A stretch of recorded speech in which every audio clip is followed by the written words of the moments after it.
Bonjour. Aujourd'hui, nous allons traiter la première partie concernant l'étude des conducteurs. Définition. Un conducteur est un corps qui contient un très grand nombre de charges mobiles appelées porteurs libres. Ces charges peuvent se déplacer très facilement à l'intérieur de la matière conductrice sous l'effet d'un champ électrique aussi petit soit-il. Un conducteur est en équilibre électrostatique si ses charges sont au repos. L'équilibre suppose un équilibre thermodynamique, c'est-à-dire pression et température constantes. Soit Q, une charge libre appartenant à un conducteur, et E, interne, le champ électrique à l'intérieur du conducteur.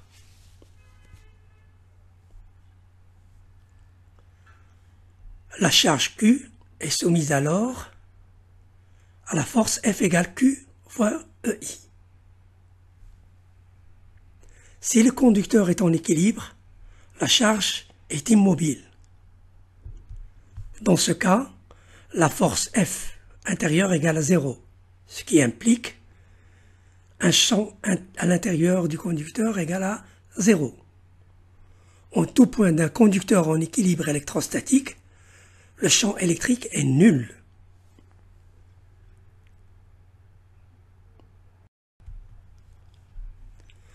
Lorsqu'on place un conducteur métallique dans un champ électrique extérieur, les électrons libres dans le conducteur subissent une force dans le sens contraire du champ extérieur.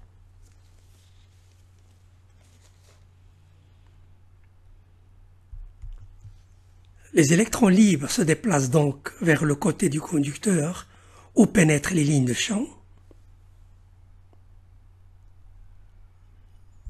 Ce côté acquiert une charge nette négative, tandis que l'autre côté acquiert une charge nette positive.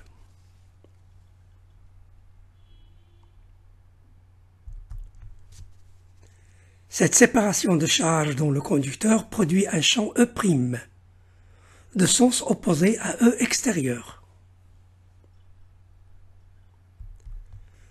Ce champ E' produit une force F' qui s'oppose à la force F. La séparation des charges se poursuivra jusqu'au moment où le module du champ E' sera égal à celui du champ extérieur.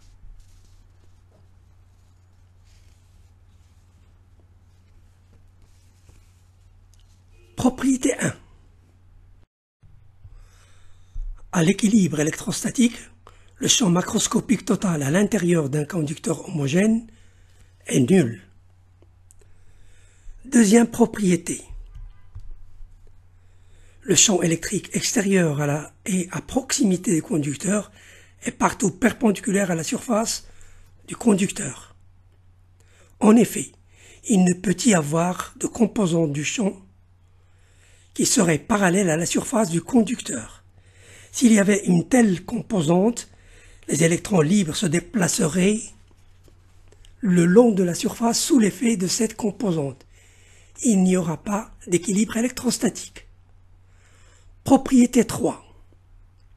La densité volumique de charge à l'intérieur d'un conducteur en équilibre est nulle. En effet,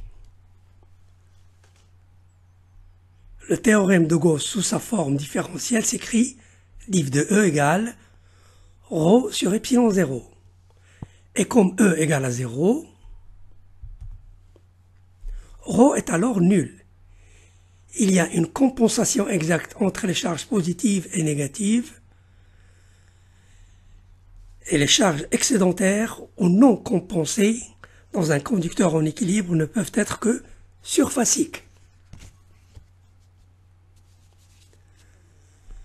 Déjà en 1788, Coulomb disait « Dans les corps conducteurs, le fluide électrique parvenu à l'état stable est répandu sur la surface des corps et ne pénètre pas dans l'intérieur. L'électricité se porte sur la surface extérieure du corps conducteur. »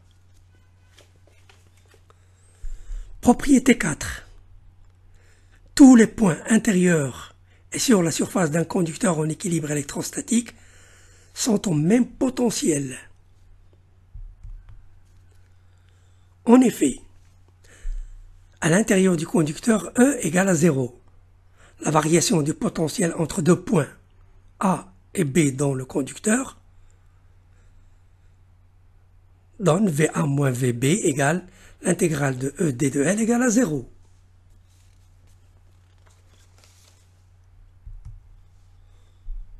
Entre deux points dans le conducteur, y compris à la surface, VA égale à VB. Soit à l'intérieur d'un conducteur en équilibre, E égale à 0, ρ égale à 0 et V égale constante. Imaginons que le conducteur possède une cavité. La surface de la cavité est une équipotentielle, donc absence de ligne de champ dans la cavité. Alors, le champ est nul partout dans le conducteur. Une cage de Faraday fonctionne selon ce principe. Il s'agit d'une boîte métallique conductrice fermée et dont on se sert pour protéger un appareil ou une expérience de l'effet des champs électriques qui existent dans l'environnement externe.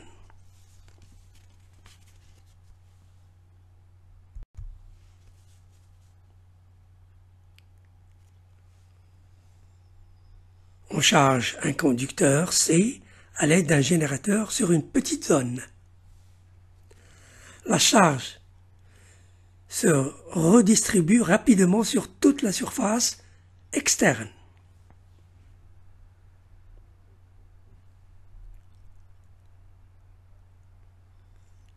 Ainsi, on obtient un conducteur en équilibre électrostatique où E égale à 0, ρ égale à 0 et V égale à constante.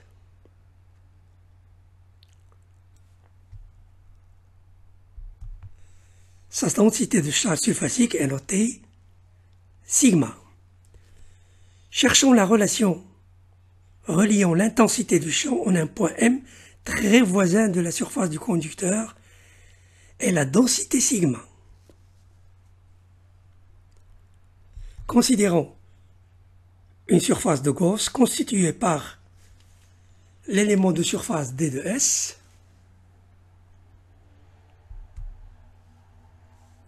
très voisin de la surface du conducteur et la surface latérale d'un cylindre qui forme au voisinage immédiat du conducteur un tube de champ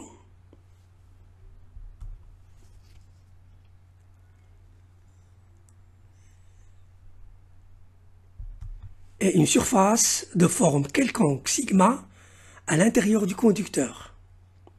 Le flux net à travers la surface de Gauss est phi égale phi d de S plus phi latéral plus phi sigma.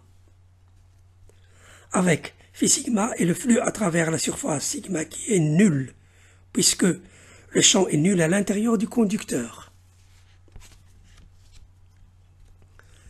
Phi latéral, le flux à travers la surface latérale qui est nul, qui est aussi nul, puisque le champ est tangent en tout point de cette surface. Et phi ds, le flux à travers la surface du petit disque d de S. Il est égal à E d de S. Soit phi égale E ds égale Q interne sur epsilon 0. Avec Q interne égale sigma S. Le champ E a pour expression E égale sigma sur epsilon 0. En tout point M au voisinage et média d'un conducteur en équilibre, en équilibre électrostatique, le champ électrostatique est donné par la relation E de M égale sigma sur epsilon 0 N. Le signe de la composante E égale sigma sur epsilon 0 est celui de la densité sigma. Si sigma est positif, E est dirigé vers l'extérieur du conducteur.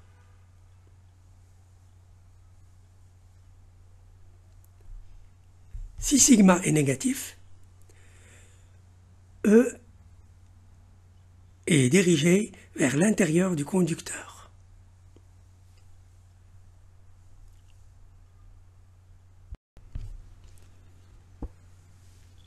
Pression électrostatique. Cherchons les forces auxquelles sont soumises les charges électriques réparties sur la surface d'un conducteur homogène en équilibre.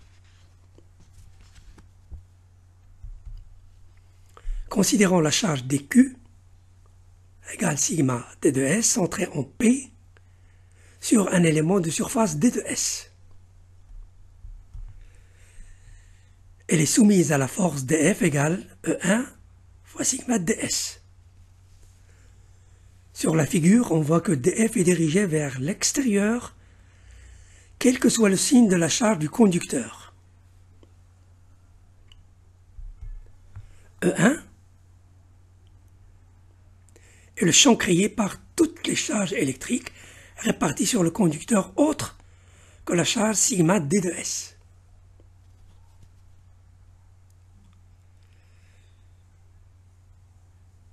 Choisissons un point M infiniment voisin de P.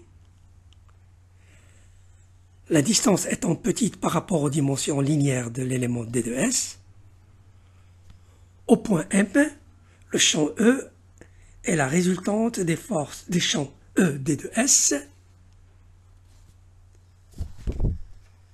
créés par les charges portées par l'élément D de S et le champ E1. Où E1 est le même au point M qu'au point P, puisque la distance MP est infiniment petite par rapport à la distance séparant M d'une charge quelconque à l'origine de E1.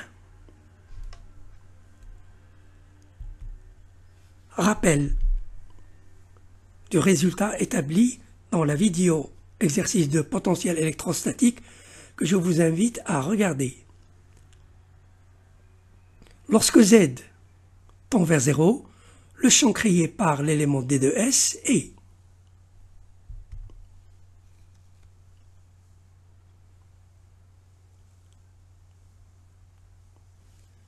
E ds égale sigma sur 2 y0 EZ.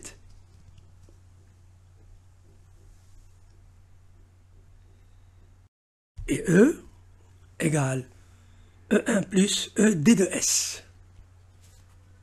Il vient sigma sur y0 n égale E1 plus sigma sur 2 y0 n, soit E au point M égale sigma sur 2 y0 n.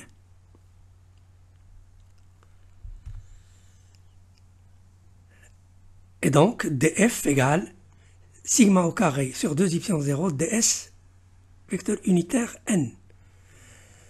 Quel que soit le signe de sigma, dF est toujours dirigé vers l'extérieur du conducteur. Les charges électriques réparties sur la surface d'un conducteur en équilibre électrostatique sont soumises à des forces normales à cette surface, dirigées vers l'extérieur, quel que soit le signe des charges du conducteur. Ces forces normales à la surface sont analogues à des forces de pression.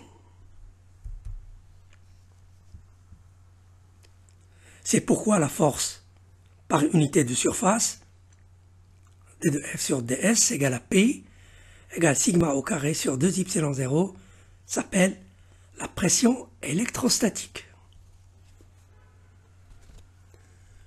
Merci pour votre attention et à la prochaine vidéo.